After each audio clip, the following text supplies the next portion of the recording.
Néné a l'air de s'être trompé de sport.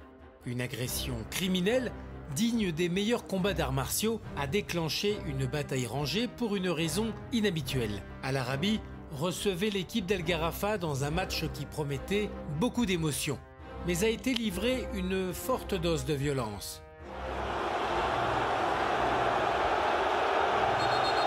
La rencontre était sous haute tension et était devenue une cocotte minute. Une pression telle qu'elle exploserait en s'approchant des dernières minutes. Et c'est que la défaite 2-1 n'a pas fait le bonheur des visiteurs, à tel point qu'il n'était pas déraisonnable pour eux de commencer à frapper.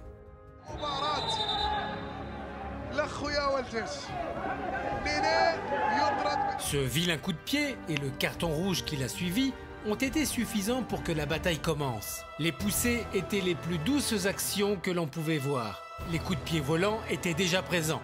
Et le tumulte des gens totalement enragés devenait de plus en plus grand. Les agressions petit à petit se faisaient plus dures. Cependant, une en particulier allait dérober tous les regards. Et c'est que bien sûr, le footballeur qui avait reçu le premier coup ne pouvait pas rester les bras croisés. Comme s'il était dans un octogone d'arts martiaux mixtes ou sur un ring de catch, ce que ce joueur a fait pour attaquer l'autre joueur mérite d'être rappelé dans les faits saillants de fin d'année. Cela va de soi que ce n'était plus du football ce qu'il y avait sur ce terrain, car la pelouse était devenue le théâtre d'un champ de bataille où plus rien n'avait d'importance. Cependant, ce n'est pas la première fois qu'une telle chose se produit. Les bagarres sur le terrain de jeu sont devenues une sorte de pain quotidien dans le football. ¿Ves? No, Yo tenía este temor. Terrible. No, terrible. Hace rato que no se ve una batalla campal como esta. No, es increíble.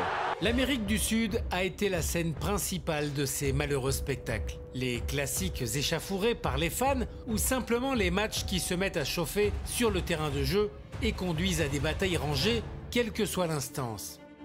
¡Qué bárbaro! Los árbitros están alejados de todo. Sí.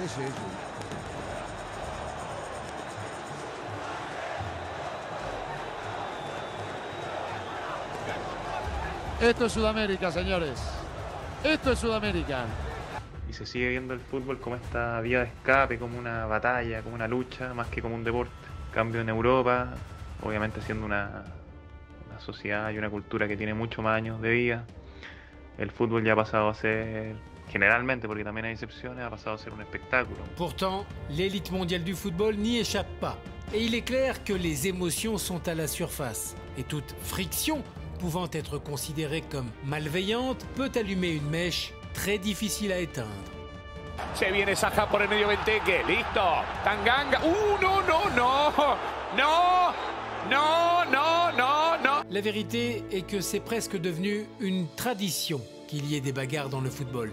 Ce n'est pas un phénomène nouveau qui touche le sport, cela se produit depuis des années et avec une fréquence croissante.